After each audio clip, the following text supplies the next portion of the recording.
समारंभां शङ्कराचार्यमध्यमाम् अस्मदाचार्यपर्यन्तां वन्दे गुरुपरम्परां श्रुतिस्मृतिपुराणानाम् आलयं करुणालयं नमामि भगवत्पादं शङ्करं लोकशङ्करं शङ्करं शङ्कराचार्यं केशवं बादरायणं सूत्रभाष्यकृतौ वन्दे भगवन्तौ पुनः पुनः ईश्वरो गुरुरात्मेति मूर्तिभेदविभागिने व्योमवद्व्याप्तदेहाय दक्षिणामूर्तये नमः।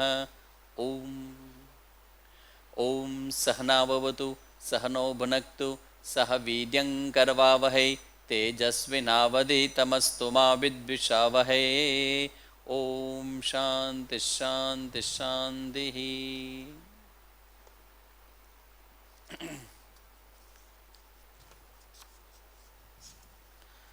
नमः श्री शंकरानंद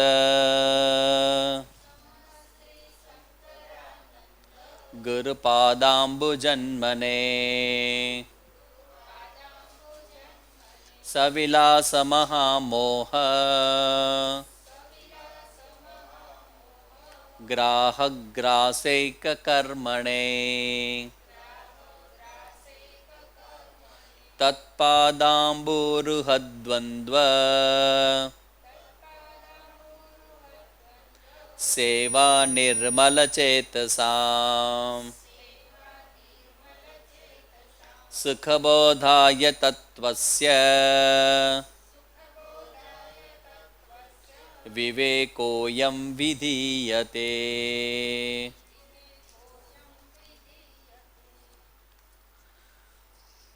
જીવનું દ્વૈત, ઈશ્વર સૃષ્ટિનું દ્વૈત અને જીવ સૃષ્ટિનું દ્વૈત, એની ચર્ચા આપણે કરતા હતા.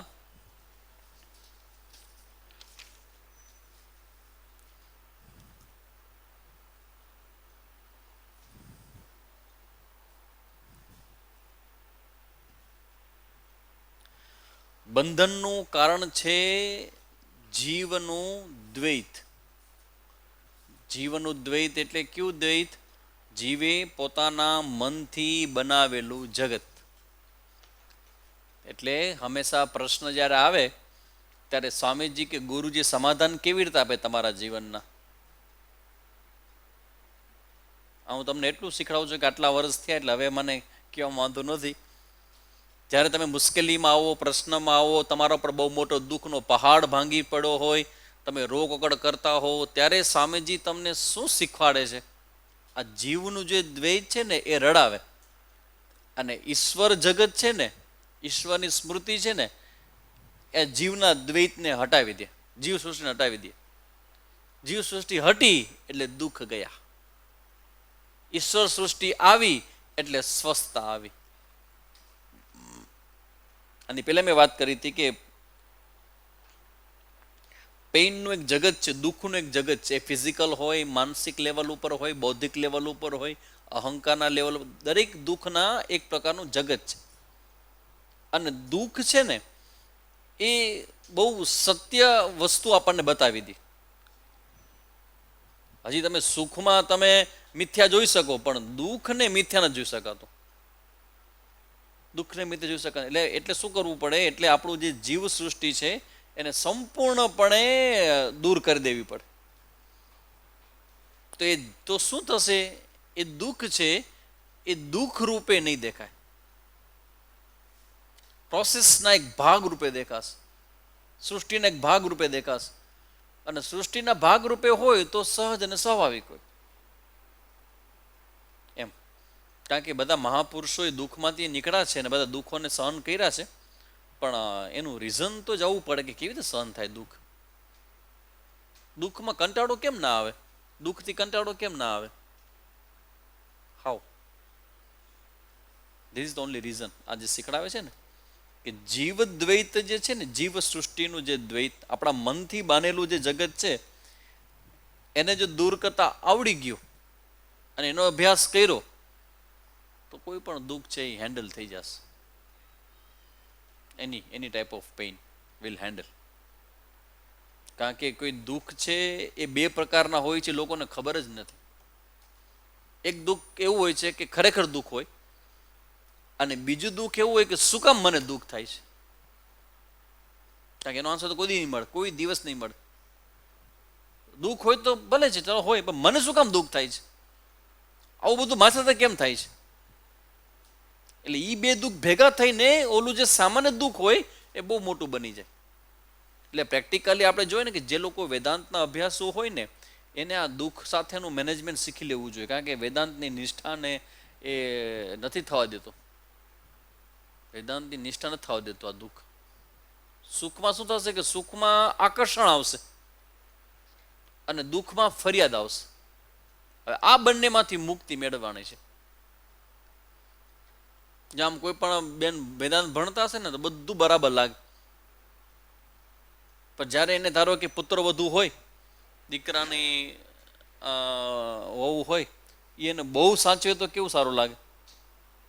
મમ્મી મમ્મી કરે, જ્યારે હોય ત્યારે મમ્મી કેમ છો, અને મમ્મી આમ છે, મમ્મી તમે હવે બહુ કામ ન કરો ને તમે થાકી ગયા છો ને હું શેના માટે છું ને, આવું કઈને વ્યવહાર કરે તો એ વેદાંત ભણનારા બેન છે ને કેટલું સારું, કેટલું સારું. સરસ બધાને પુત્ર વધુ મળી ગયા છે તો ક્યાં પ્રોબ્લેમ આવે? હે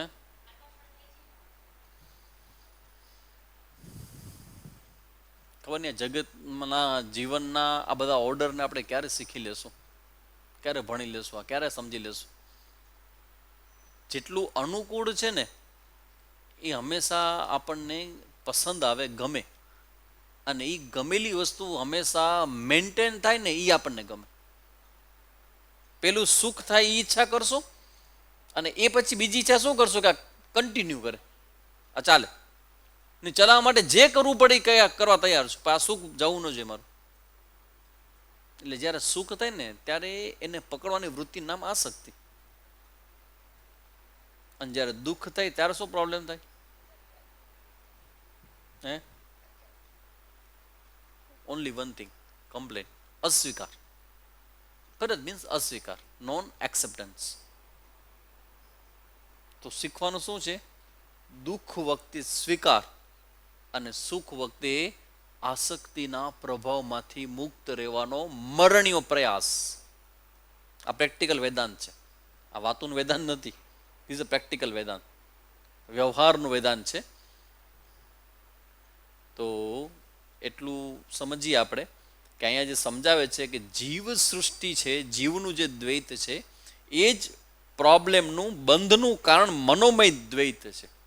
તમારા મનમાં જે સૃષ્ટિ છે ને, જેને આપણે શું નામ આપ્યું? રાગ, દ્વેષ અને આસક્તિની સૃષ્ટિ. બસ એ બંધન કરનારી છે. તો મનોમય દ્વૈત જો હવે નવો પ્રશ્ન ઊભો કરે છે પૂર્વ પક્ષી, કે મન તમારા પ્રોબ્લેમમાં કારણ હોય, આ મનમાં રાગ દ્વેષ આસક્તિ થતો હોય, જો મનથી થતું હોય તો મનનો નિરોધથી નિવૃત્તિ થઈ જશે દુઃખમાંથી. મનનો નિરોધ કરી નાખો. હેડેક છે ને, હેડેક, માથાનો દુખાવો છે ને, રસ્તો બતાવો શું? Remove the head, headache will go. Simple, so simple. Headache છે, હેડ દૂર કરી નાખો, એક વહી જશે. માથાનો દુખાવો છે, માથું દૂર કરી નાખો, દુખાવો વહી જશે. તો હવે પ્રશ્ન કરે છે કે જો બંધનનું કારણ મનોમય દ્વૈત હોય, તમારા મનમાં અનુભવાતું જે દ્વૈત છે એ જો તમારો પ્રોબ્લેમ હોય તો મનના નિરોધથી નિવૃત્ત થશે, તો પછી બ્રહ્મજ્ઞાનની જરૂર શું પડશે? બંધનશ્ચેત માનસમ દ્વૈતમ. કેટલું બધું બ્રિલિયન્ટલી ક્વેશ્ચન્સ મૂકવામાં આવે છે કે ખાલી મનના લેવલથી પ્રોબ્લેમ તમે કહેતા હો તો પછી મનના લેવલના પ્રોબ્લેમ છે, મનનો નિરોધ કરી અને દૂર કરી નાખો. તો પછી જ્ઞાનની, વેદાંતની, બ્રહ્મજ્ઞાનની, આ બધા ઉપનિષદ ચિંતનની જરૂર શું છે? કારણ કે એ તો આખો બુદ્ધિનો વિષય છે. તમારો પ્રોબ્લેમ ક્યાં છે? મનના લેવલ ઉપર. બંધશ્ચેત માનસમ દ્વૈતમ તન્નિરોધેન સામ્યતિ અભ્યાસાત યોગમ એવમ અતઃ બ્રહ્મજ્ઞાનેન કિમ વદ. તો કે મનનો નિરોધ કેવી રીતે થશે? સિમ્પલ. કેવી રીતે થશે? તો કે યોગ દ્વારા. ચિત્તવૃત્તિ નિરોધ યોગ. ચિત્તવૃત્તિનો નિરોધ કરો, રિમૂવ કરો, પ્રોબ્લેમ વિલ ગો. વાહ, બહુ સારું કહેવાય. માનસ દ્વૈત, મનોમય પ્રપંચ જ બંધન છે. એટલે સુખ દુઃખાદી બંધનનો હેતુ છે તે તો માનસ દ્વૈત મનના નિરોધ કરીને ચિત્તવૃત્તિનો નિરોધ કરો તો વાત થઈ ગઈ પૂરી. તો બ્રહ્મજ્ઞાનની શું જરૂર છે? યોગથી જો કે તાત્કાલિક દ્વૈતનો ઉપશમ થાય છે. વાત સાચી તમારી, સિદ્ધાંતિ કહે છે કે યોગથી મનનો નિષેધ થાય છે, નિરોધ થાય છે. વાત તમારી સાચી, એગ્રી. પણ પ્રશ્ન શું છે? આત્યંતિક દ્વૈત નિવૃત્તિ તો એનાથી થતી નથી, એ જ્ઞાનથી જ થશે. ટેમ્પરરી તમારો મનનો નિરોધ થઈ જશે, ચિત્તવૃત્તિ નિરોધ. ચિત્તવૃત્તિનો નિરોધ શાંત કરો, ચિત્તવૃત્તિ શાંત કેવી થાય? કારણ કે આ જો બીજા જે વિપશ્યનાનો જે અભ્યાસ કરે છે ને એમાં આવું છે કે તમારો દુખાવો તાત્કાલિક તમને ફ્રીડમ મળી દુખાવામાંથી. 10 દિવસની શિબિર થાય તો એ લોકો એમ કહે છે કે તમારા શ્વાસને જુઓ, શ્વાસને જુઓ, શ્વાસને જુઓ, શ્વાસને જુઓ, શરીરને જુઓ, શ્વાસને જુઓ, શ્વાસને જુઓ. શ્વાસ તમારા શાંત થઈ જશે. શ્વાસ શાંત થશે એટલે શું થશે? વિચારો તમારા ધીમા પડી જશે. અને તમારો પ્રોબ્લેમ કોનું ઊભું કરે? વિચાર. ન બજેગા બાસ ન બજેગી બાંસુરી. વિચાર જ તમારો પ્રોબ્લેમ છે. વિચાર ન કરો. પણ વિચાર કેમ બંધ કરવા? સ્વિચ આપ બતાવી અમે. કઈ સ્વિચ છે? શ્વાસને જોયા કરો. શ્વાસ શાંત થશે એટલે વિચારો બંધ થઈ જશે. Problem will cure. એટલે કહે છે કે ભાઈ એ જે તમે કહો છો યોગથી તાત્કાલિક દ્વૈત શાંતમ અપી યોગામ નિક્ષય બ્રહ્મ જ્ઞાનમ વિના ન સ્યાદ ઇતિ વેદાંત ડિમડિમઃ. યોગથી તાત્કાલિક દ્વૈત શાંતિ થાય છે એ વાત તો હું પણ સ્વીકારું છું. અર્થાત ચિત્ત નિરોધ કાળથી સંબંધિત દ્વૈતની નિવૃત્તિ થાય છે. તો પણ આગામી ભાવિ જન્મના ક્ષયરૂપ અત્યંતિક નિવૃત્તિ તો બ્રહ્મજ્ઞાન વિના થાય જ નહીં એમ વેદાંતનો ઢંઢેરો છે. વેદાંત ડિમડિમઃ નહીં જ્ઞાન એને સદસમ પવિત્રમિહ વિદ્યતે. જ્ઞાન વગર મુક્તિ નથી થતી. એકમ વિજ્ઞાતે સર્વમ વિજ્ઞાતમ ભવતી. જેટલો વખત ચિત્તનો નિરોધ હોય એટલો વખત દ્વૈતની શાંતિ. જ્ઞાત્વા દૈવમ ઉચ્યતે સર્વ પાસૈહિ. સ્વયં પ્રકાશ બ્રહ્મને જાણીને સર્વ પાસમાંથી બંધનમાંથી મુક્તિ થાય. એટલે જાણીને મુક્તિ છે, કરી નથી. આ મોટા ભાગના લોકો માટે આ કન્ફ્યુઝનનો વિષય છે. કારણ કે કોઈ માનવા તૈયાર નથી. જાણવાથી મુક્તિ છે, કર્મથી મુક્તિ નથી. એટલે આપણે સાધન 3 જ બતાવ્યા: શ્રવણ, મનન અને નિધિધ્યાસન. એના સિવાય કઈ નહીં. તો કહે છે કે ભાઈ આ તો તમારી વાત સાચી કહેવાય. તમે એવા વિદિત્વાત અતિ મૃત્યુમયતી નાન્ય પંથા વિદ્યતયનાય. હવે એક સરસ મજાનો કોઈક જગ્યાએ શ્વેતા સ્વતોર્વશનનો એક સ્ટેટમેન્ટ છે, જરા સાંભળજો.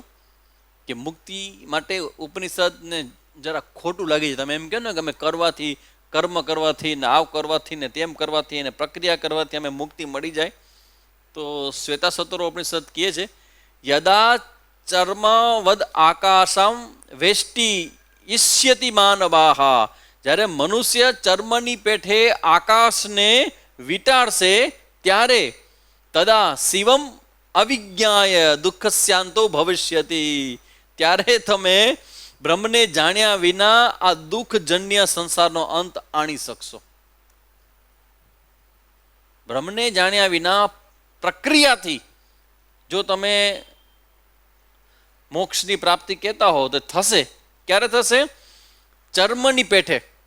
ચામડું હોય ઓઢવાનું, કંઈક સાલ હોય તો સાલને તમે કેમ ઓઢો છો એમ આકાશને વીંટી લેશો ને તમે ત્યારે શક્ય બનશે.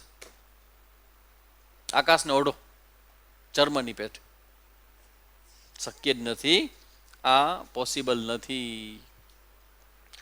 બહારના દ્વૈતરૂપ પદાર્થોની નિવૃત્તિ કર્યા વિના અદ્વૈત બ્રહ્મનો સાક્ષાત્કાર થતો નથી. એમ જો કોઈ શંકા કરે, અમારે એક ભાઈ છે અવાજ હજી છે જ, હતા નહીં છે જ હજી, એ કે ભાઈ જ્યારે જ્ઞાન થાય ને ત્યારે બધું એક દેખાવું જોઈએ.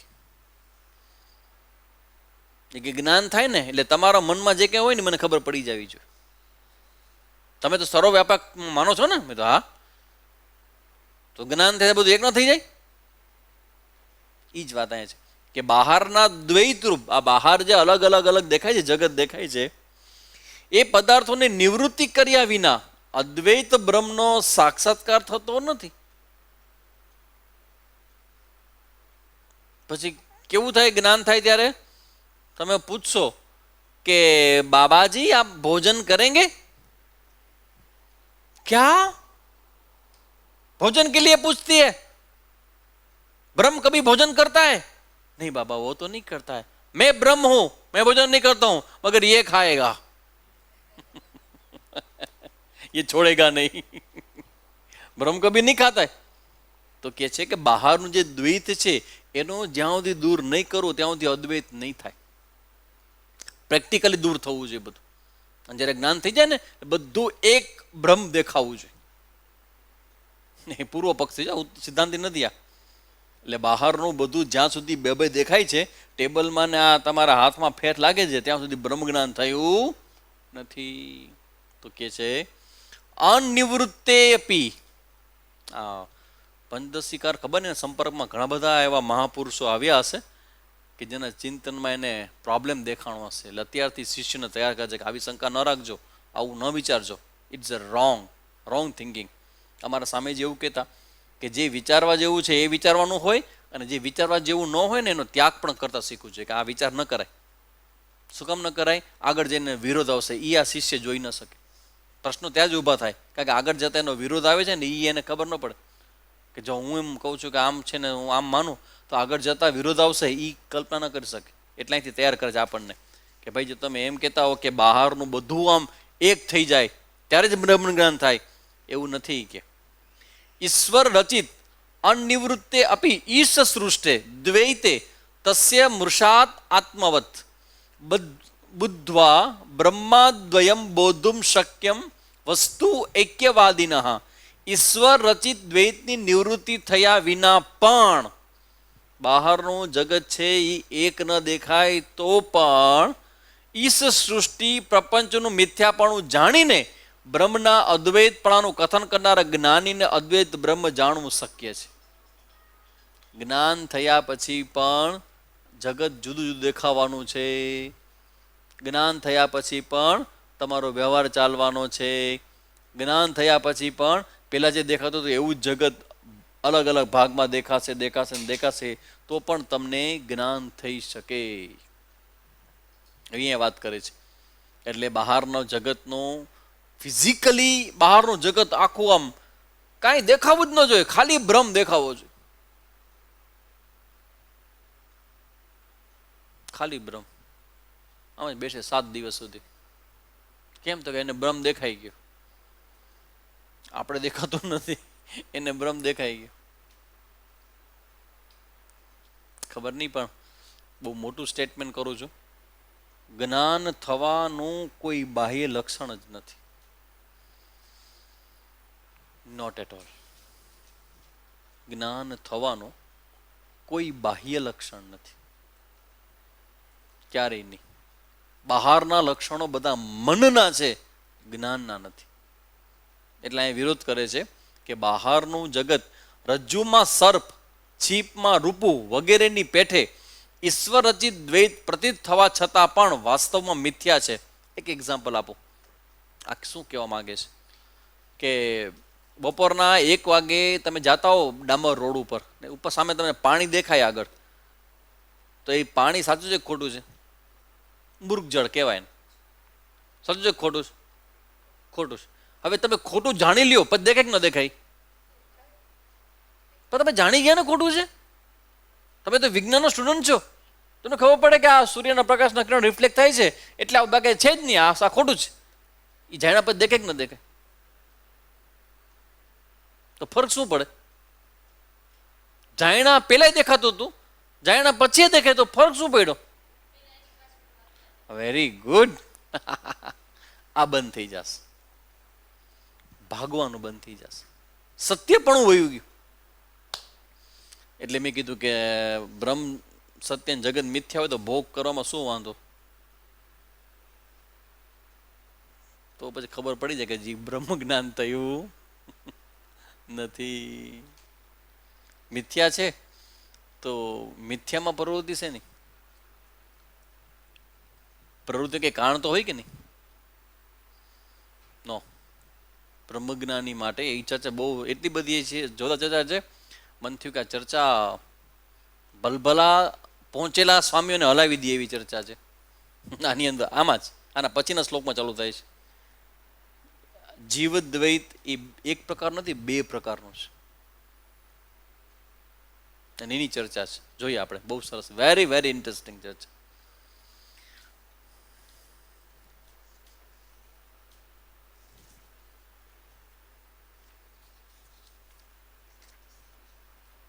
હા,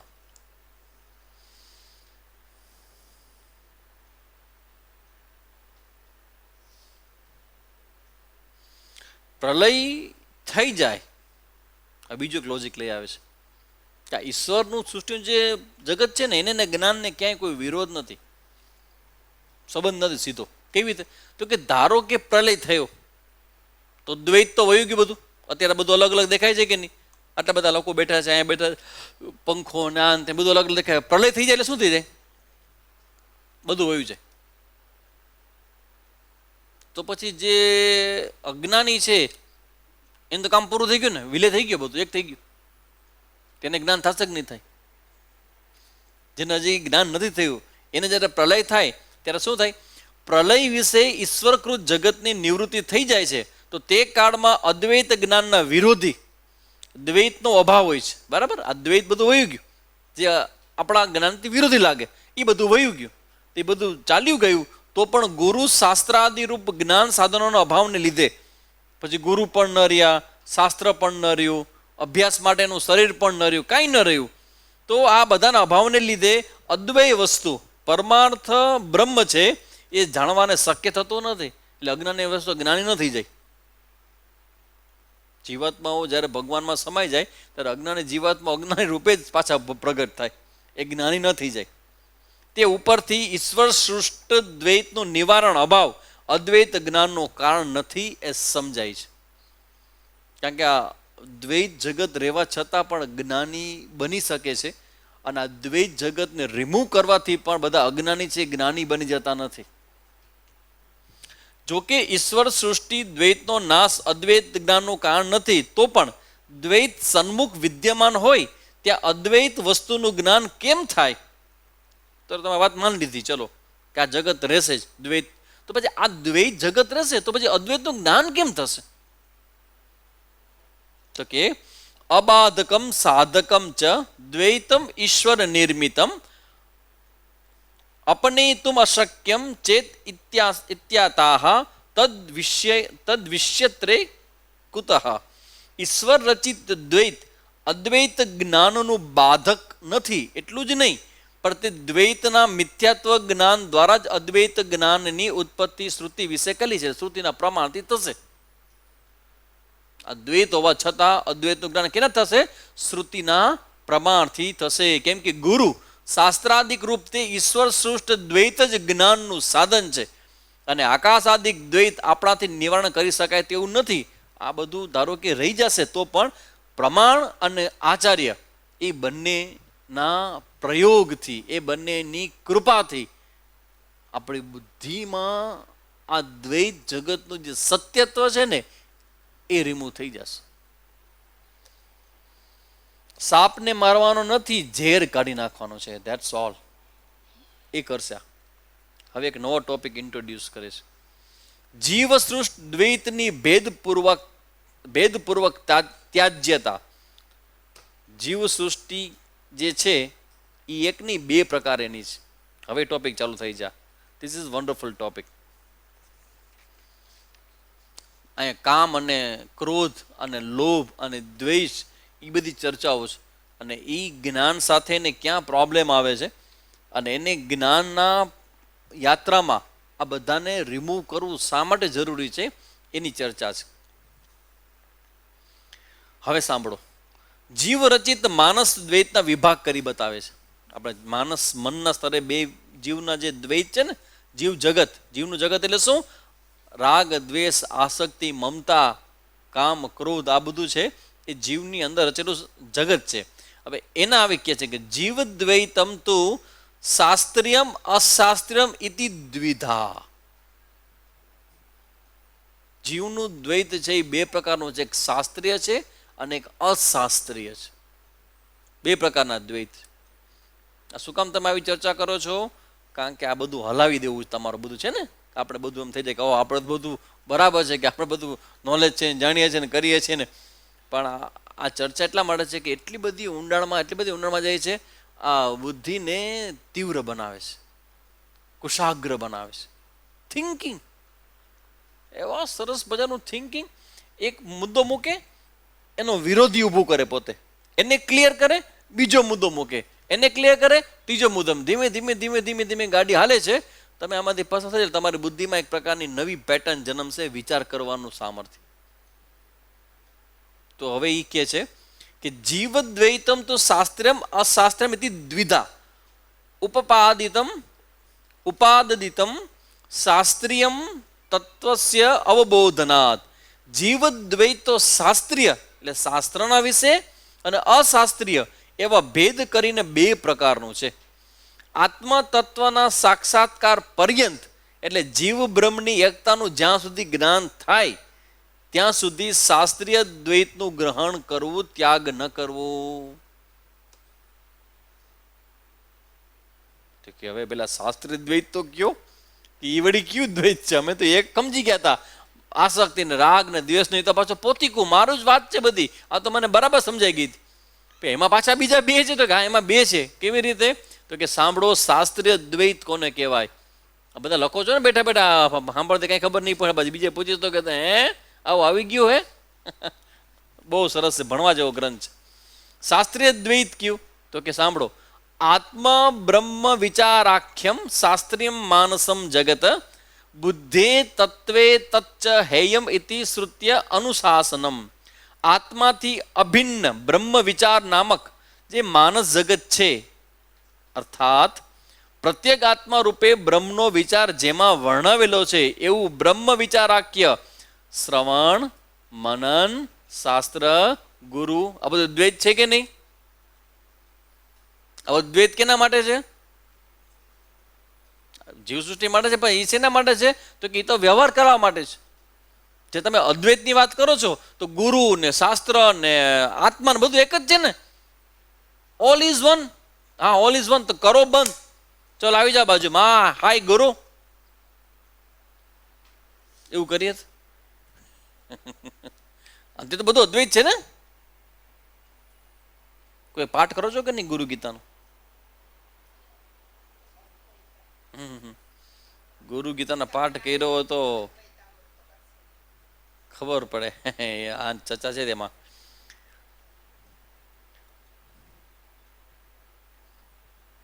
શ્રવણ, મનન આદિ રૂપ જે દ્વૈત છે, તમે અંદર ચિંતન કરો છો, મનન કરો છો, એના આકારે વિચારને અનુકૂળ કરવા પ્રયત્ન કરો. તમારા વિચાર, તમારી બુદ્ધિ, તમારું મન અધિકારી બનાવવા પ્રયત્ન કરો છો, શાસ્ત્રનો ઉપયોગ કરો છો, ગુરુનો ઉપદેશ સાંભળો છો. આ બધું તમે કરો તો છો જ ને. તો કે આ જે બધું છે ને એ બધું એક તત્વ નથી, દ્વૈત છે. પણ એ કેવું દ્વૈત છે? તો કે જીવનું દ્વૈત છે. પણ કેવું? તો કે શાસ્ત્રીય દ્વૈત. અને શાસ્ત્રીય દ્વૈત કીધું કે જ્યાં સુધી બ્રહ્મ જ્ઞાન ન થાય ત્યાં સુધી બ્રહ્મ જ્ઞાનની પ્રાપ્તિના જે સાધનો છે બધા દ્વૈતમાં જ આવે છે. તો હવે અમારે શું કરવું? અમે આવ્યા ને તરત ખબર પડી કે એકોમ ભવિષ્યામી, એકમાંથી અનેક થયો, પણ ખરેખર દ્વૈત જેવું છે જ નહીં કાંઈ, બધું અદ્વૈત છે, આત્મા બ્રહ્મ છે. હવે જે જ્ઞાન થયું નથી અને તમે સાંભળવાનું ચાલુ કર્યું ને ખબર પડી કે તો પછી આ શાસ્ત્ર અને ગુરુ બધા એક થઈ ગયા ને, હુંસી તુસી બ્રહ્મ થઈ ગયા ને. તો કે છે એ શાસ્ત્રીય દ્વૈત છે, એ માનસ મનોમય જગત છે. બ્રહ્મ અને આત્માની એકતા રૂપ જે જ્ઞાન છે એ સાક્ષાત અનુભવ કર્યું એટલે પછી તે શાસ્ત્રીય દ્વૈત હેય છે એમ શાસ્ત્રનું અનુશાસન છે. જ્ઞાન થાય ને પછી છોડવાનું છે, ત્યાં સુધીની. જગતનો ત્યાગ કર્યો, મારું જગત મારા પુસ્તકોનો ગ્રંથો છે, કરો એનો ત્યાગ. સંબંધોમાં આસક્તિ થાય તો ગુરુ સાથે મારો સંબંધ છે, કરો આસક્તિનો ત્યાગ. ભાઈ એનો ત્યાગ ન કરજો. હવે એ સમજાવે છે કે આ શ્રુતિ શાસ્ત્ર થી ચાલતું આ દ્વૈત છે એને કન્ટિન્યુ કરજો. અને પાછું ક્યાં સુધી ખબર છે? શ્રુતિ અનુશાસનમ. શ્રુતિ કે છે ક્યાં સુધી? તો કે જ્યાં સુધી જ્ઞાન સ્પષ્ટ ન થઈ જાય ને ત્યાં સુધી.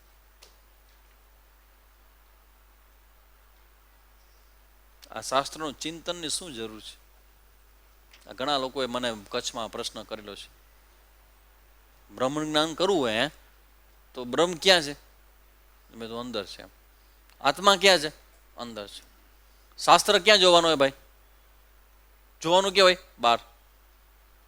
ખોલવાના ક્યાં હોય? બહાર. રાખવાના ક્યાં હોય? બહાર. એને તમારે વાંચવા પડે કે નહીં? એનું લોજિક સમજવું પડે કે નહીં? લેંગ્વેજ શીખવી પડે કે નહીં? તો બધું ઈ કરવાનું છે કે અંદર જવાનું છે? જવાનું અંદર છે. શાસ્ત્ર જાલમ મહારણ્યમ. શાસ્ત્ર જાલ મહારણ્ય છે, ભયંકર જંગલ છે, એમાં ન જવું મુમુક્ષુ એ. તમારા શંકરાચાર્ય કહે છે કે શાસ્ત્ર જાલમ મહારણ્યમ. શાસ્ત્રનું અધ્યયન કરવાથી તમારો કાંઈ વાત સાચી છે કે શાસ્ત્રનું અધ્યયન કરવાથી ઘણી વાર તમને રાય ભરાઈ જાય. કોર્સ કર્યો છે, સમજો તમે અમને.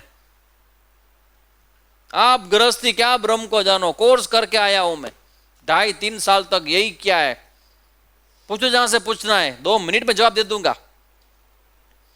अमने क्या ज्ञान थયું કે ગુરુ થયો ત્યાં મનમાં ગયું. શાસ્ત્રનું બહુ ચિંતન ન કરો. કારણ કે તમારું શાસ્ત્ર ચિંતન છે ને એ તમારું જ્ઞાનથી વિરોધી છે. શાસ્ત્રની શું જરૂર છે? એટલે કે છે હવે સાંભળો છો. એના માટે મહાપુરુષોએ કહેલી વાત સાંભળો, શ્રુતિની વાત સાંભળો. શ્રુતિએ શું કીધું છે? આ એક શબ્દ છે, આ ખાસ શ્લોક છે, એ અમારા આપણા જામનગરના સ્વામીજી બહુ વારંવાર બોલતા. ત્યારે ખબર નથી, પછી ખબર પડી કે અમને જાણીને કહેતા. શું કહેતા? આ સુપ્તે આમૃતે વાહ, આ સુપ્તે આમૃતે વા કાલમ નયેત વેદાંત ચિંતયા. આ સુપ્તે, જાગોથી સુવો નહીં ત્યાં સુધી, અને ઉઠ્યા પછી જ્યાં સુધી તમારું મૃત્યુ ન થાય ત્યાં સુધી કાલમ નયેત, સમય પસાર કરો, વેદાંત ચિંતયા. વેદાંતના ચિંતનમાં સમય પસાર કરવો, ક્યાંય મનને જવા દેવું નહીં. જાગવાથી સુવા પર્યંત તથા મરણ પર્યંત વેદાંત ચિંતનમાં જ કાળ વ્યતીત કરો, એવી શાસ્ત્રની આજ્ઞા છે. તેનું કેમ થશે? આ બધું દ્વૈતમાં ગણતા હો તમે, શાસ્ત્ર ને ચિંતન ને આ સત્સંગ ને બધું, તો પછી તમે એક જગ્યાએ એવું જ કે વેદાંતનું ચિંતન, કે ભાઈ વેદાંતનું ચિંતન સતત કર્યા જ કરો, કર્યા જ કરો, કર્યા જ કરો. તો પછી શાસ્ત્રને છોડવાની, કારણ કે આમાં છેલ્લો શબ્દ કે એ આવ્યો કે જ્ઞાન થાય ને પછી શાસ્ત્રને છોડી દેવા.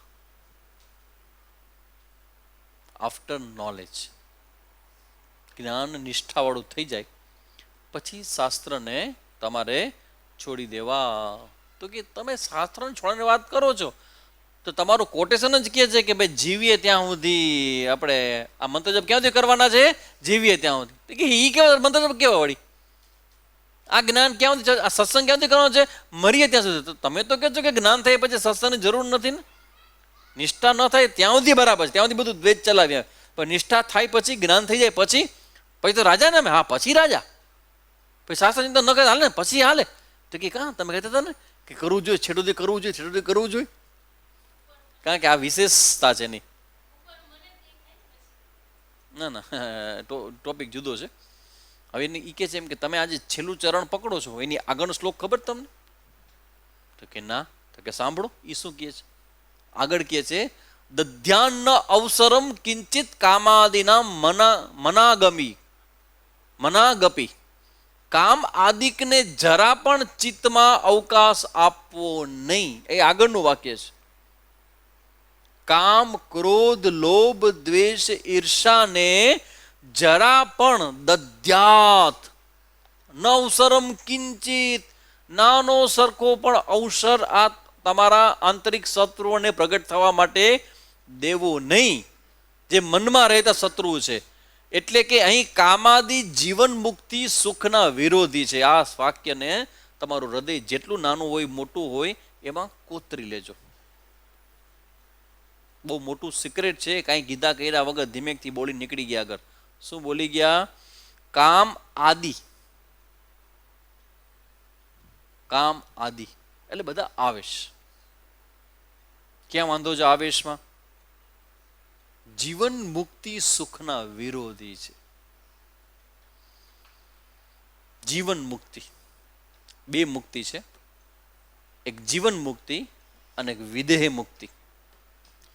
જીવન મુક્તિ એવું છે કે જીવતા જીવતા તમને મુક્તિનો એન્જોયમેન્ટ કરી શકો, આનંદ ઉઠાવી શકો. અને વિદેહ મુક્તિ એટલે શું? શરીર ન પડે ને ત્યાં સુધી બધું જ પ્રોબ્લેમ રહે, શરીર પડી જાય ને પછી છૂટા, એને વિદેહ મુક્તિ કહેવાય. તો કે છે કે આ બધા કામ ઇત્યાદિ બધા જે દોષ છે, દ્વેષ, શરીરમાં અંદર રહેતા જે બધા તત્વો છે એ બધા જીવન મુક્તિ સુખના વિરોધી છે. એ જ્યાં સુધી છે ત્યાં સુધી જીવન મુક્તિનો અનુભવ નહીં થાય. હવે આગળનું વાક્ય તમે કયો મને. જીવન મુક્તિનો અનુભવ કરવા માટે તો જ્ઞાન પ્રાપ્ત કર્યું આપણે. તો જીવન મુક્તિ અનુભવ કરવો હોય તો આ બધું જ છોડવું પડશે. તો આ કેવી જ છૂટશે? આ સુપ્તે વા આમૃતે કાલમ નયેત વેદાંત ચિંતયા. જો તમારે જીવન જીવવા માટે તમારી ઇન્દ્રિયો તો ને વ્યવહાર તો કરવો જ પડશે, પેટ ભરવું પડશે, વ્યવહાર ચલાવવો પડશે. હવે એમાં એવું છે કે તમે વ્યવહાર ચલાવો ને તો વ્યવહાર કરતાં કરતાં જ આ બધા કામ, ક્રોધ, દ્વેષની બધું એમાં ભેગું ભેગું ઉત્પન્ન થયા કરશે. બાય પ્રોડક્ટ છે સંસારની, એ થયા કરશે. તો એ જ્યાં સુધી હૃદયમાં રહેશે ને ત્યાં સુધી એ હૃદયને આત્માનું નિરતિશય સુખ છે ને એનો અનુભવ નહીં કરવાથી. તો હવે આ બધું હટાવવું પડશે. તો હટાવશું કેવી રીતે? કાલમ નયેત વેદાંત ચિંતા. એક પછી બીજું, બીજા પછી ત્રીજું, ત્રીજા પછી ચોથું, ચોથા પછી પાંચમું. એ સામે તમને મજા શું મજા કરવાની? મજા એ છે કે એટલું ચોખ્ખું સમજાય છે કે આનાથી જ્ઞાન થાય કે ન થાય, પણ આ સારું કરીએ ને ત્યાં સુધી સંસારથી બચી જવાય છે. અને બીજું શ્રદ્ધા છે. આ તો અનુભવ છે. બીજી ઊંડી ઊંડી સૂક્ષ્મ શ્રદ્ધા છે કે જ્યારે તમે આને તમારું જીવન આપો છો ને તો એમ માનું છો કે આ માત્ર પેજ કે માત્ર પન્ના નથી, આ સાક્ષાત શ્રુતિમાં છે. અને એને હું એટલું જ કહીને બેઠો છું કે હું તો સાવ નાટક જ કરું છું, હું તો સાવ ખોટે ખોટું એમ જ બાળકોને જેમ વ્યવહાર કરું, વાતચીતું કરું છું. પણ એટલી મને ખબર છે કે હું બાળક હોઈશ એ માં છે, એ બાળક નથી. હું ખોટો હોઈશ, ખબર છે હું ખોટો જ છું, પણ જેની સામે બેસતું છે ને એ સાચી છે.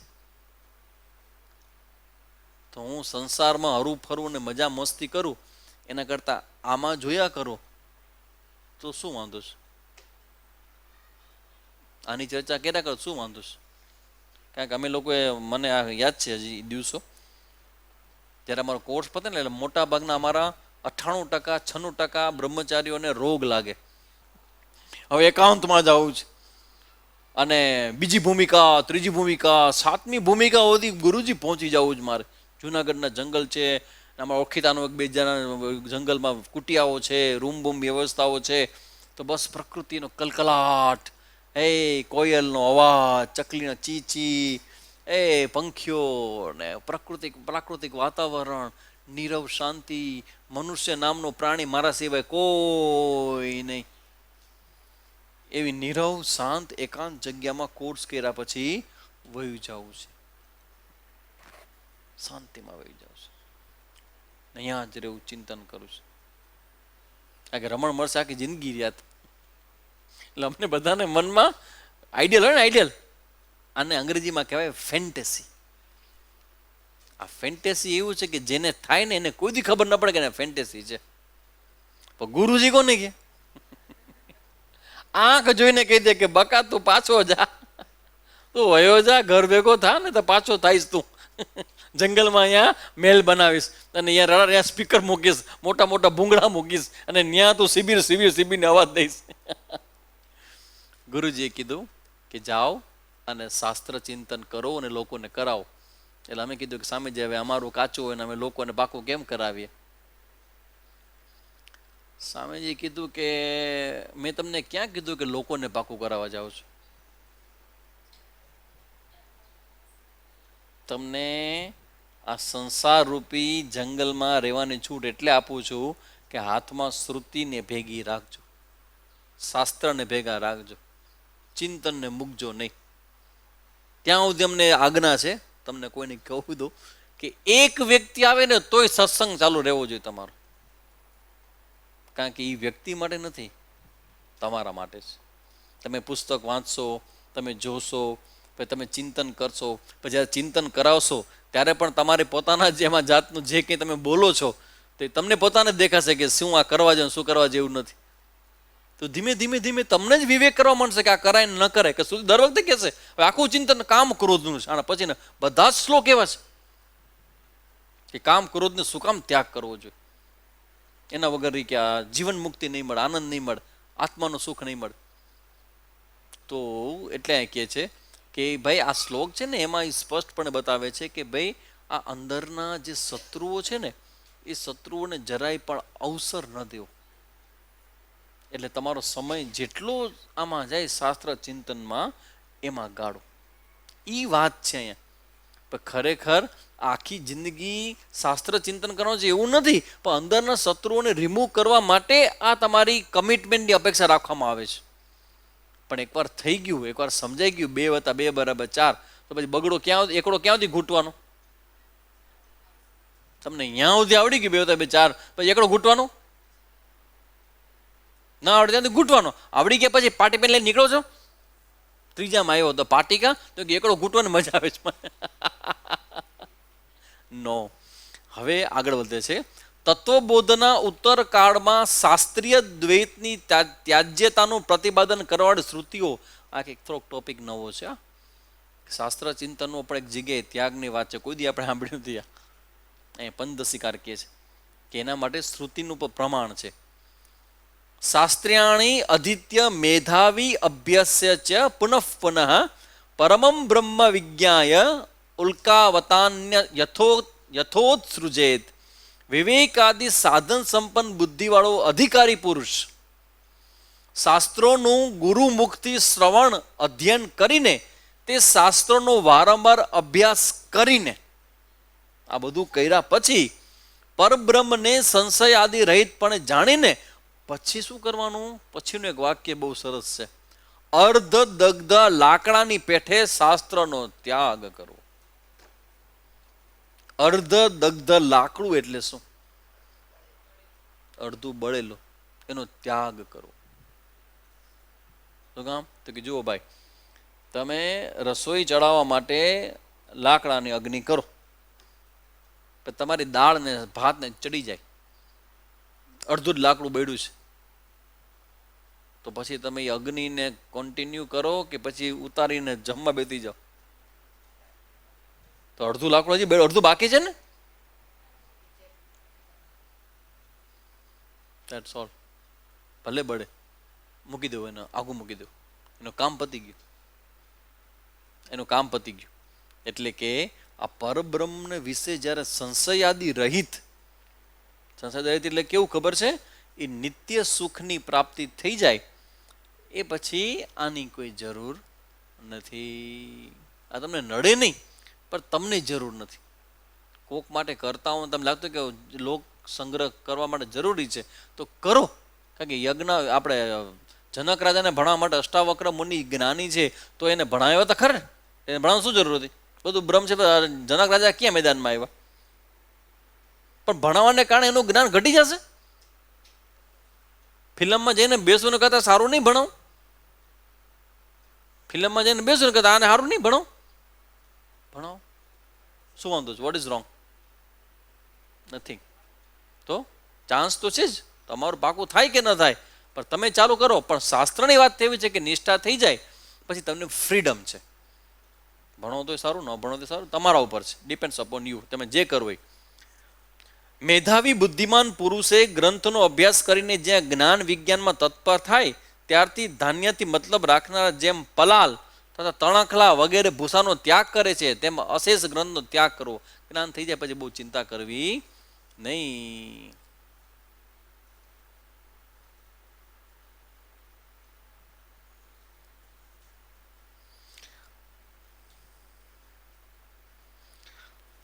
તમૈવૈકં વિજાનીથ હિ અન્યા વાચા વિમુંચત યચ્છેદ વાંગ મનસી પ્રાજ્ઞ ઇત્યાદ્યા શ્રુતય સ્ફુટા.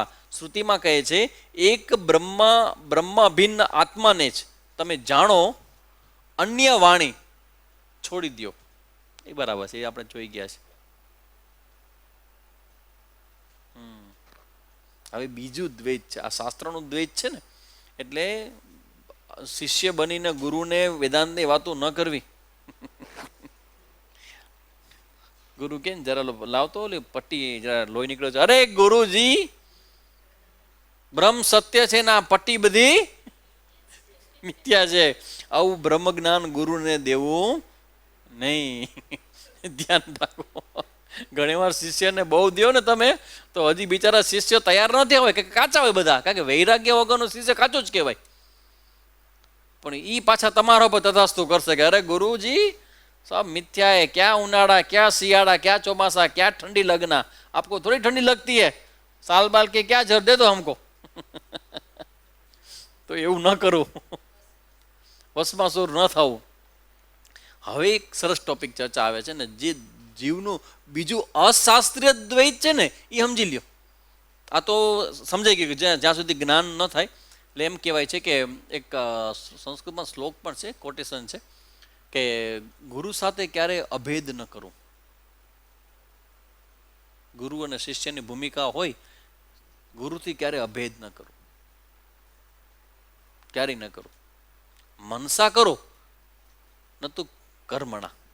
વ્યવહારની અંદર ગુરુથી ક્યારેય અભેદ વ્યવહાર ન કરો.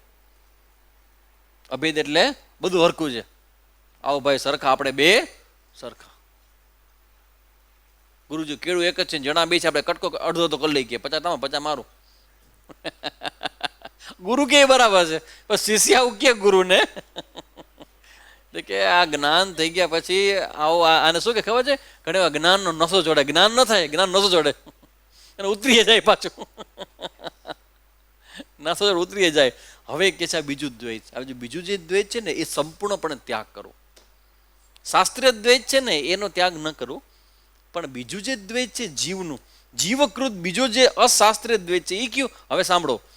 અશાસ્ત્રીયમ અપી દ્વૈતમ તીવ્રમ મંદમ ઇતિ દ્વિધા. કયું છે? કામ ક્રોધાદિકમ તીવ્રમ મનોરાજ્યમ તથે તરત.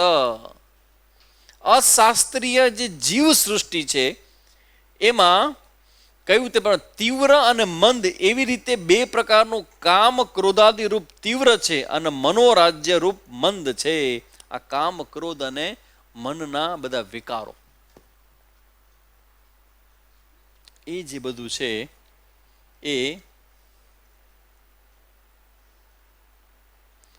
એટલે આમાં એવું છે, એક છે કામ ક્રોધ લોભ મદ મોહ મત્સર દ્વેષ ઈર્ષા અસૂયા, આ બધી લાગણીઓ છે. અને બીજું શું છે તો કે મનોરાજ્ય. મનોરાજ્ય એટલે મનમાં ઉઠતી ઈચ્છા. મનમાં ઉઠતી ઈચ્છા કેવી રીતે? મનને વિશે અનેક વાંછનાઓ એટલે ઈચ્છાઓને અનુકૂળ નાના પ્રકારની વસ્તુઓની જે કલ્પના પરંપરા ચાલે છે તે મનોરાજ્ય શબ્દથી છે. મનોરાજ્ય એટલે એવું કે મનની અંદર કોઈ પ્રકારની ઈચ્છા ઉત્પન્ન થાય અને એ ઈચ્છા સુખ પૂર્તિ માટેની હોય તો એ ઈચ્છાને મનોરાજ્ય કહેવાય. એટલે એક છે કામ ક્રોધ લોભ દ્વેષ ઈર્ષા વૃત્તિ અને બીજું છે ઈચ્છા વૃત્તિ. આ બે વસ્તુ આપણા મનમાં હોય. આ બંને પ્રકારના અશાસ્ત્રીય દ્વૈત, કારણ કે બે થઈ ગયેલા દ્વૈત તો છે જ, તો કે આ જે જીવ સૃષ્ટિ રૂપ જે દ્વૈત છે મનમાં બધા, એ બંને મુમુક્ષુએ આત્મજ્ઞાનની પ્રાપ્તિ માટે આત્મજ્ઞાન થયા પહેલા જ ત્યજવા યોગ્ય છે એમ કહે છે. હવે આખું સમજાવશે, કારણ કે આ ટોપિક તો આપણે ઘણા વખત ભણ્યા છે. આ ટોપિક નામ શું છે? વૈરાગ્ય. The point is why it necessary. શું જરૂરી છે આનો ત્યાગ કરવાનો? જો એક ભૂલ બહુ મોટી, ખબર નહીં પડે, તમે જવાબ મને આપતા જો ખબર નહીં પડે. તમે આત્મા છો, બરાબર? કે અનાત્મા છો? આત્મા છો, બરાબર. ઓકે, હવે મને કહો કે તમે આત્મા છો તો તમે શરીર નથી, બરાબર? શરીર જડ છે, બરાબર? શરીર તમે નથી. પછી તમે ઇન્દ્રિય તમે છો? નથી. પછી મન તમે છો? નથી. બુદ્ધિ તમે છો? નથી. અહંકાર તમે છો? નથી. ઓકે, ચલો મૂકો બધા સ્ટેટમેન્ટને બાજુમાં, એક સ્ટેટમેન્ટ પકડો, હું મન નથી, હું આત્મા છું, બરાબર? કામ કરો બધું રીએ ક્યાં? મનમાં. જોજો વિરોધાભાસ, મનમાં રીએ. ઓકે, તો કામ ક્યાં જન્મે છે? મનમાં. અને કામ અનુભવે છે મનમાં, અને દેહથી પ્રગટ થાય છે. તો દેહ અને મન તમે છો? તો ભલે ને અનુભવે શું છે? What is wrong? આત્મા છો ને તમે? સિમ્પલ. इसको लॉजिक. હું મન નથી, બરાબર? તો મનની મર્યાદા એ મારી કહેવાય નથી. તો વિકારી કોણ છે? મન, બરાબર ને? મન વિકારી છે. શરીર જેમ વિકારી છે, મન વિકારી છે. તો તમે તો આત્મા છો, તો તમે તો વિકારી નથી. તો પછી મનની આટલી બધી ચિંતા શું કામ કરો છો?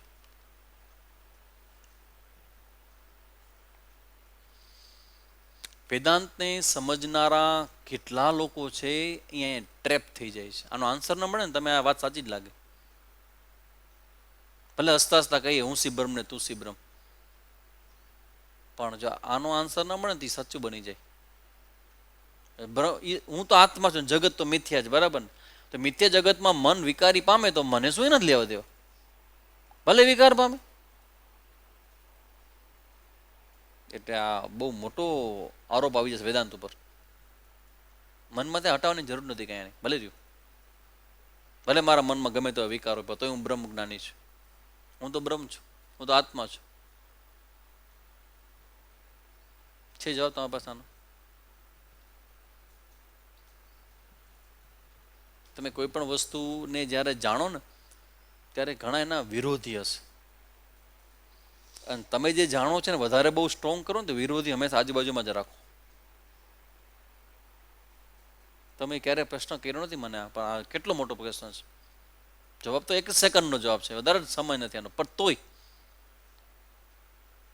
પ્રશ્ન રીતે હંમેશા જવાબ તરત આપીને પ્રશ્નને હટાવી ન દેવો. કે આ પૂર્વ પક્ષીનો પ્રશ્ન છે, અને આવો એકનો નથી, આ સાધુ બનેલા હજારોનો પ્રશ્ન છે. કે બહુ સંયમની વાત ન કરો, બહુ કરો નહીં, એ ભોગવી લ્યો, શું ફેર પડે છે? પ્રાકૃતિક છે ને, ભલે રહ્યું. ને અમે મનને શરીરમાં છે ને, આપણે ક્યાં લાગુ? આપણે તો આત્મા છે. આત્મા તો સ્પર્શતું નથી ક્યાંય. બોલે ને આવે ને વહી જાય. આવે તો ક્યાં સમયમાં રહ્યો, થોડોક સમય પછી વહી જશે. આ ગ્રંથકાર ના પાડે છે, ન થાય એવું. શું કામ ન થાય? તો હવે એનો જવાબ એની પાસેથી લઈએ. આ તો આપણો પૂર્વ પક્ષ કે આ જે અશાસ્ત્રીય દ્વૈત છે એને આત્મારે શું કન્સલ્ટ છે? તમે શું કામ એને રિમૂવ કરીને વાત કરો? કે એમાં ચોખ્ખું લખ્યું છે કે અશાસ્ત્રીય દ્વૈત છે ને એ તો તમારે દૂર જ કરવું. પણ મને લાગતું નથી કે દૂર કરવા જેવું હોય, કારણ કે એનાથી આત્માનો શું ફેર પડે છે?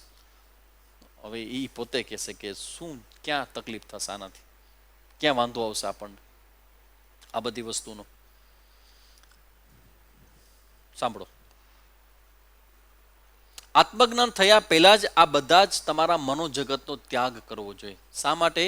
ઉભયમ તત્વબોધાત પ્રાજ્ઞ નિર્વાર્યમ બોધ સિદ્ધયે શમઃ સમાહિતત્વમ ચ સાધનેષુ શ્રુતમ યતઃ મનોનિગ્રહ અને ચિત્તની એકાગ્રતા. શબ્દો સાંભળ્યા છે ક્યાંય આવા? મનોનિગ્રહ, ચિત્તની એકાગ્રતા એ આત્મજ્ઞાનના સાધનો શ્રુતિમાં સાંભળ્યા છે કે નહીં? શ્રુતિમાં આવે છે કે નહીં? મનનો નિગ્રહ કરવો, એકાગ્રતા કેળવવી, શમ, દમ, ઉપરતિ, તિતિક્ષા, શ્રદ્ધા, સમાધાન, મુમુક્ષુ તો આવે છે કે નહીં? આવે છે ને? ઓકે. તો શું? તેથી આત્મજ્ઞાનની સિદ્ધિ એટલે પ્રાપ્તિ માટે આત્મજ્ઞાનની પૂર્વે તે બંને એટલે ક્યાં? મનોરાજ્ય અને કામ ક્રોધ આત્યધિક વૃત્તિ.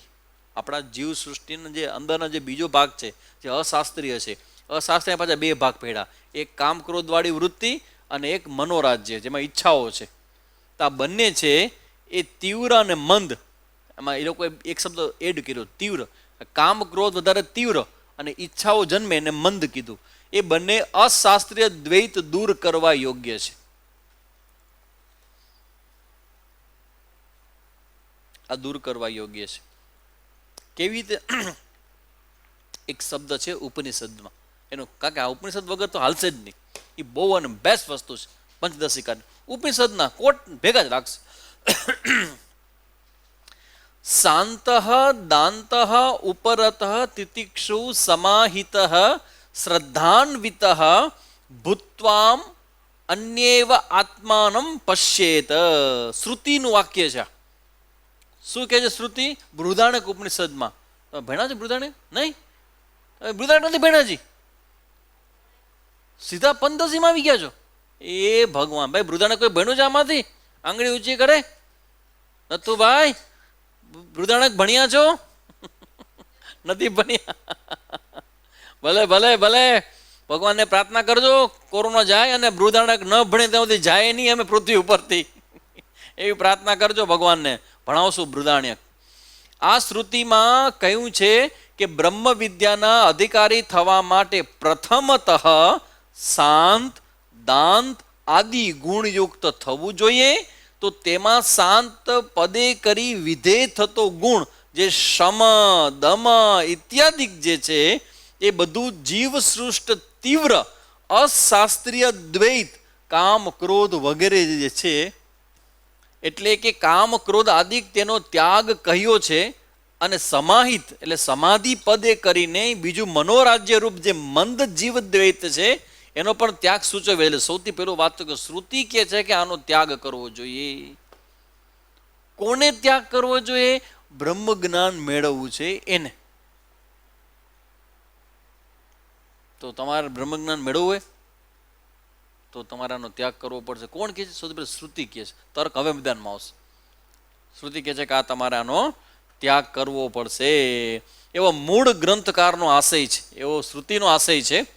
આત્માથી અભિન્ન બ્રહ્મનું જ્ઞાન થયા પછી પણ જીવન મુક્તિની સિદ્ધિ માટે તે બંને પ્રકારનું અશાસ્ત્રીય દ્વૈત જ્ઞાનીએ તજવા યોગ્ય છે. એમ હવે અમે જણાવશું.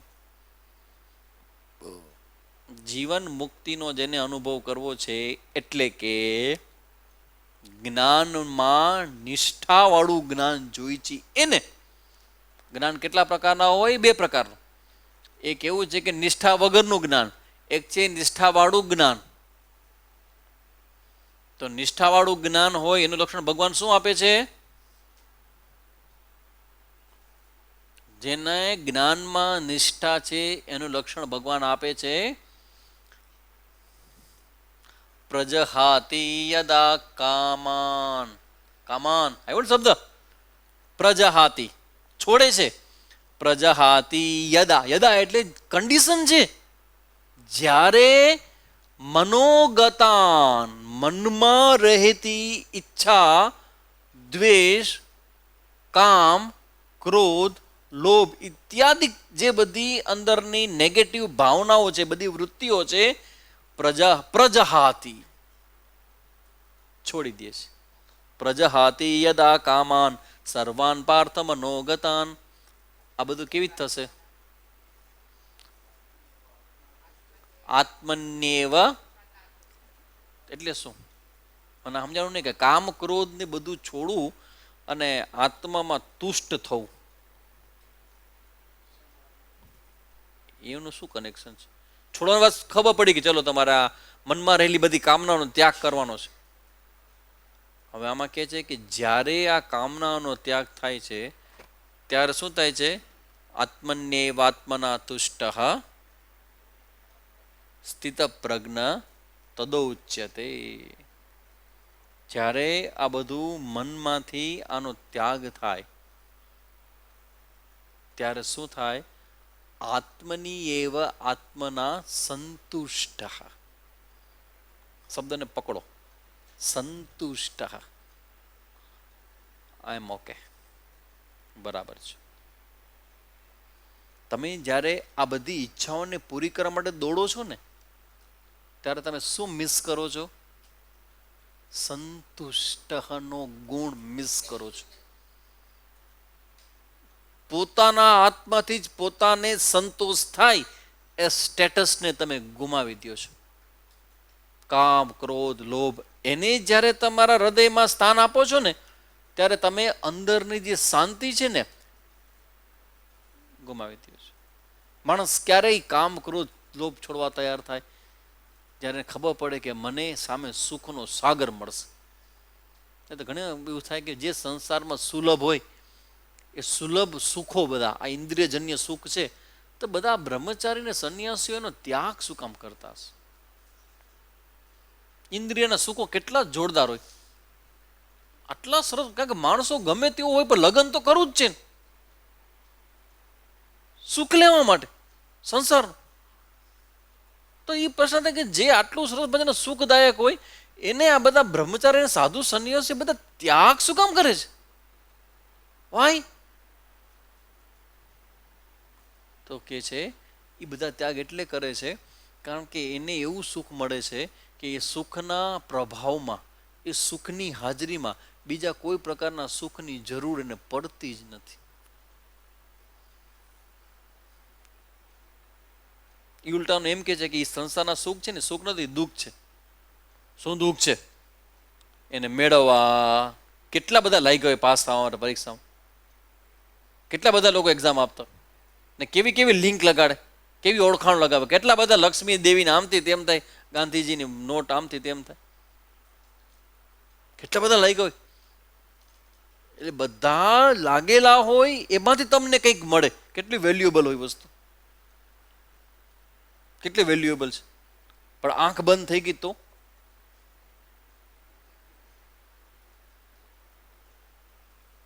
MBBS પૂરું જ કર્યું, એ ડિગ્રી જ લીધી, ડિગ્રી સર્ટિફિકેટ લેવા માટે સહી કરવા ગયા ગાંધીનગર. વાઇલ કમિંગ બેક ઇન્ટર્નિંગ કરતા હતા 4-5 છોકરા છોકરીઓ, બરોડાના છોકરા છોકરીઓ ઇન્ટરશિપ કરતા હતા મેડિકલના. એ લોકોનો સર્ટિફિકેટ MBBS ડિગ્રી મળી ગઈ ડૉક્ટરની, સહી કરવા જવું પડે ગાંધીનગર. ત્યાં ગયા હતા સહી કરવા, પાછા ફરતા હતા અને ગાડીમાં અમુક 5 જણા ગાડીમાં આવ્યા, બાકીના બધા ટ્રેનમાં આવ્યા. ગાડીમાં જે 5 છોકરા આવે ને ગાડી એક્સિડન્ટ થઈ ગઈ, એમાં 3 વયા ગયા. હું તમને બધાને પૂછું છું કે એને ડૉક્ટરની ડિગ્રી કેટલી વેલ્યુએબલ છે, કેટલી મહેનત કરે છોકરાઓ, ખબર છે? 18 કલાક વાંચ્યો, મેં જોયું છે. ક્ષણમાં વહી ગયું. આ જે શાસ્ત્રકાર જે કહે છે એટલું જ નહીં, પણ જે બ્રિલિયન્ટ માણસ ધરાવતા હોય ને એ આ સૂક્ષ્મ વસ્તુ જોઈ જાય કે હારું આમાં સાર નથી. કારણ કે મળી જાય ને ये दुनिया ये શું મિલે ભી તો ક્યા હૈ, ये दुनिया अगर मिल भी जाए तो क्या है. કારણ કે એ વ્યક્તિએ તો અનુભવ કર્યો કે પછી લઈને શરીર છોડી દીધું. હેમંત કુમાર, હેમંત કોણ હતા? કહેવાનો મતલબ છે આ સંસારની અંદર આ બધા કામ, ક્રોધ ઇત્યાદિની લાગણીઓ જ્યાં પોષિત થાય છે ને એ તમારા દુઃખને પોષિત કરે છે. કારણ કે એ તમે જ્યારે પૂરી કરવા જશો ને ત્યારે રસ્તામાં એને અનુભવવામાં અનુભવ કર્યા પછી પણ એ તમને અલ્પપણાનો અનુભવ કરાવશે. ના અલ્પે સુખમ અસ્તિ યો વૈ ભૂમા તત્સુખમ. શાસ્ત્રકાર કહે છે કે જે અનંત છે ને એને જ સુખ કહેવાય. અંતોળાને શું સુખ કહેવાય? એ તો અનુભવ છે ઇન્દ્રિયોનો, સુખ થોડું છે. ઇન્દ્રિયોનો અનુભવ છે, સુખ નથી. એટલે કહે છે કે આ શબ્દ બરાબર નોંધજો. આ અશાસ્ત્રીય દ્વૈત છે ને એને જ્ઞાનીએ પણ ત્યજવા, કારણ કે જીવન મુક્તિ માટે આનો ત્યાગ કરવો જરૂરી છે. એ જ મુદ્દા પર વારંવાર આવે છે, જીવન મુક્તિ. બોધાત ઉર્ધ્વમ ચ તદ ધ્યેયમ જીવન મુક્તિ પ્રસિદ્ધએ. જેને જેને જીવનની મુક્તિ પ્રાપ્ત કરી છે તેણે કામાદિ ક્લેશ બંધેન યુક્ત સે નહીં મુક્તતા. બોધ થયા પછી પણ જીવન મુક્તિની પ્રસિદ્ધિ માટે, શબ્દ હવે આ પ્રેક્ટિકલ આવી ગયા, બહુ જ પ્રેક્ટિકલ. આ શબ્દો કેવો યુઝ કરે છે. બોધ થયા પછી પણ, જ્ઞાન થયું પણ નિષ્ઠા નથી થઈ હજી, જ્ઞાન થયું તો એવા જે છે એ લોકો પણ જીવન મુક્તિની સિદ્ધિ માટે તીવ્ર અને મંદ, તીવ્ર એટલે કામ ક્રોધ, અને મંદ એટલે બધી ઈચ્છાઓ, આ બંને પ્રકારની જીવ સૃષ્ટિ અશાસ્ત્રીય દ્વૈત જેને મેં કહ્યું છે એનો એ ત્યાગ કરવા યોગ્ય છે એમ માને છે મહાપુરુષો. બધે ત્યાગ કર્યો છે. કારણ કે કામ આદિક જે ક્લેશ છે તે જ બંધનરૂપ છે. તો તેવા બંધરૂપ કામાદિ ક્લેશથી યુક્ત બદ્ધ પુરુષને મુક્તનો અનુભવ કેવી રીતે થાય? કારણ કે આ તો બધું બંધન છે. બંધન ને મુક્તિ એકાર અનુભવાય? એટલે ભગવાને રમત જ રાખી છે બરાબર. પ્રકૃતિની જોરદાર જ્ઞાન સુધી હાલે જ રમતા. શું રમત રાખી છે? મારા બાળકો મેં રમકડા રાખ્યા છે અને બીજી બાજુ હું બેઠો છું. મારા ખોળામાં બેસવું હોય તો રમકડા મૂકવા પડશે. અને એ રમકડા એવા છે કે તમે નહીં મૂકો ને એકવાર તો મુકાઈ જ જશે. આંખ થઈ કરી દો બંધ, ગયા. આજની તો કાલ મૂકવા જ પડશે. અને રમકડા સુખ કેટલું આપે રમો ત્યાં સુધી બદલા કરશે બધું. એટલે આ જીવન મુક્ત પુરુષો હોય છે ને એ બધા અભ્યાસપૂર્વક પોતાના મનને એ વધુ ને વધુ આનામાં લાગે છે. હવે એની જે ચર્ચા છે, ઓહો, હવે તો બહુ જ થોડાક શ્લોક કર્યા. આ બધી જ ચર્ચા આ બસ છેક સુધી આ અશાસ્ત્રીય દ્વૈત છે ને એનો ત્યાગ કરવો જોઈએ ને. હવે એને રસ્તા બતાવશે કે આનો ત્યાગ કેમ થાય. આ ઈચ્છાઓ તેવી જોરદાર છે સુખ માટેની. હવે એ ઈચ્છાનો ત્યાગ સ્વામીજી કેમ કરાય? થતો નથી. જાણીએ છે કરવા જેવો છે પણ થતો નથી. તેના રસ્તા બતાવ્યા છે. તમારે સાંભળવા હોય તો એ તમારે આવવું પડશે પાછું ગુરુવાર. કાલ પરમ દિવસ નહીં હોય, ગુરુવારે હશે. સોમવાર, ગુરુવાર, શનિવાર અને રવિવાર. કારણ કે હવે રવિવાર કદાચ આપો તૈતરે શરૂ થવા જઈ રહ્યું છે. એટલે બહુ તમારા મગજનું દહીં નહીં કરી નાખીએ. એટલે આજે ક્લાસ કર્યો, કાલ 2 દિવસ નહીં હોય. ગુરુવારે ક્લાસ હશે આપણો આનો અઘરો ક્લાસ પંચદશીનો. એ પછી શનિવારે ભગવદ્ ગીતાનો હળવો હળવો ક્લાસ હશે. રવિવારે ફરીથી પાછો તૈતરીયા ઉપનિષદ શરૂ થશે. તો ઉપનિષદ કરવું જોઈએ કે જ્ઞાન થઈ ગયું છે હવે? કરો તો વાંધો નહીં હો. થઈ ગયું તો પછી આપણે હાડતોરા કરીએ. પછી આપણે ખાલી જન્મદિવસ પાછ પહેરાવીએ એવું નથી. હાર બનાવવા દીધા છે. અરે હારેલો માણસ હાર પહેરે, અમે ન પહેરીએ. હાલો શાંતિ પાઠ કરીએ આપણે. ઓમ પૂર્ણમદઃ પૂર્ણમિદં પૂર્ણાત પૂર્ણમુદચ્યતે પૂર્ણસ્ય પૂર્ણમાદાય પૂર્ણમેવાવશિષ્યતે. ઓમ શાંતિ શાંતિ શાંતિ. હરિ ઓમ શ્રી ગુરુભ્યો નમઃ. હરિ ઓમ.